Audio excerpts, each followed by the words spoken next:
पूरे भारतवर्ष से हमारे पास मेल आए हैं। उन्होंने हमसे पूछा है कि वैद्य जी से हमें पूछना है कि हम थायराइड से परेशान हैं, थायराइड के चलते वो अपनी नॉर्मल जिंदगी नहीं जी पा रहे हैं। तो आयुर्वेद में थायराइड का इलाज है ये तो पता है, लेकिन भ्रमित रहते हैं लोग और तरह तरह के उपाय इधर उधर के बताते हैं। तो मैं आपसे जानना चाहता हूँ कि उन सब के लिए थायराइड के क्या उपाय हैं जो आयुर्वेद के द्वारा वो कर सकते हैं। थायराइड के लिए अंग्रेजी के अंदर ताउम्र जो है एक गोली खाने के लिए डॉक्टर बताते हैं, लेकिन आयुर्वेदा के अंदर ऐसा नहीं है। आयुर्वेदा के अंदर त्रिकुट, और त्रिकुट के अंदर सौंठ, काली मिर्च, पीपल, इन तीनों को जो है त्रिकुट कहते हैं। त्रिकुट का चूर्ण, जिस प्रकार से त्रिफला, हाँ, इसका नाम त्रिकुट है। और त्रिकुट की 1 चम्मच की मात्रा, तीनों को कूट लेंगे, त्रिकुट हो गए अपने समान मात्रा। हाँ, जो है आधी चम्मच सुबह, आधी चम्मच शाम लेते रहें तो थायराइड के अंदर जड़ से भी खत्म हो सकती है। अरे वाह! तो इसको किसके साथ लेना, दूध या पानी? या पानी से ले सकते हैं, दूध से ले सकते हैं, क्योंकि त्रिकुट तो टेस्टी होता है, उसे किसी से भी ले सकते हैं। खाना खाने के बाद या पहले? खाना खाने के उपरांत। कितने देर उपरांत? बिल्कुल साथ साथ ले सकते हैं। क्या अच्छा, खाना खाने के 5-6 मिनट बाद हाँ, ले सकते हैं। वो तो मसाला है एक तरह का। अरे वो जो है सौंठ, पीपल और जो है काली मिर्च। इसका कोई नियमित डोज है कि मतलब इतने दिन तक ही ले सकते हैं? नहीं, ऐसा कुछ नहीं है। 40 दिन में फिर चेक कराइएगा, आपको फायदा रहेगा, लेते रहिएगा। लोग गूगल पर ये जानकारी लेते हैं कि थायराइड के सिम्टम्स क्या हैं, और ज्यादातर सिम्टम्स में वो पाते हैं कि शायद उन्हें भी थायराइड हो गया है। क्या आप उनका ये भ्रम दूर कर सकते हैं ये बताकर कि आखिर थायराइड होता क्या है और इसके क्या लक्षण होते हैं? थायराइड एक जो है, जिस तरीके से प्रोस्टेट ग्लैंड्स होता है, पिट्यूटरी ग्लैंड्स होता है, उसी तरीके से थायराइड का ये गर्दन के पास में एक ग्लैंड्स होता है।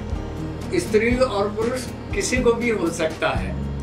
तो थायराइड में विशेष करके मोटापा बढ़ जाता है, थकान रहती है, पर जरूरी नहीं है कि थायराइड हो तो मोटापा जरूरी है आए। और थायराइड की वजह से संतान उत्पत्ति करने की क्षमता कम रहती है। थायराइड सुना है कि आपकी रोग प्रतिरोधक क्षमता को कम कर देता है। हाँ जी, बिल्कुल। ये थायराइड का जो रोगी होता है थका थका सा रहता है, कभी उसको जुकाम हो जाएगा, कभी उसको सर में दर्द हो जाएगा, कभी कुछ हो जाएगा, कभी कुछ हो जाएगा। लेकिन अगर ये सारे सिम्टम्स हमारे दर्शकों में किसी में भी पाए जाते हैं या फिर उनके किसी परिवार के सदस्य में किसी में भी पाए जाते हैं, जी। तो ऐसी कंडीशन में उनको ये नहीं सोचना चाहिए कि उनको वास्तव में थायराइड हो गया है। जिसको शक में नहीं रखना चाहिए, उन्हें तुरंत अपने डॉक्टर से मिलना चाहिए और इसके जो भी टेस्ट होते हैं वो कराने चाहिए। वो बिल्कुल कराने चाहिए, तीनों टेस्ट कराने चाहिए। और मेरे तो सलाह ये है, आजकल मैं राय दिया करता हूँ कि जो भी लड़की या 15-16 साल की है, उसका सबसे पहले थायराइड और ब्लड ग्रुप ये आपका रिकॉर्ड में होना चाहिए। थायराइड जरूरी कराना चाहिए, क्योंकि ये पुराना रोग होने के बाद में फिर जटिल हो जाता है, वरना तो त्रिकुट इसका बहुत अच्छा इलाज है। तो जाना आपने कि आयुर्वेद कैसे ठीक कर सकता है थायराइड जैसी बीमारी को भी। जी हाँ, आपको बता दें कि थायराइड के टेस्ट कराने के बाद आपको थायराइड अगर पाया जाता है तो चिंता की बात नहीं है। आप हमारा उपाय अपना कर देखिए, 3 महीने बाद दोबारा से टेस्ट करवाइए, और अगर आपको फायदा मिलता है तो हमारे उपाय जारी रखें, और अगर नहीं तो अपने डॉक्टर से जरूर मिलें। वैद्य जी द्वारा दी गई ये जानकारी केवल स्वस्थ रहने के लिए शिक्षा के रूप में ली जाए, इसे डॉक्टर की सलाह के रूप में ना लिया जाए।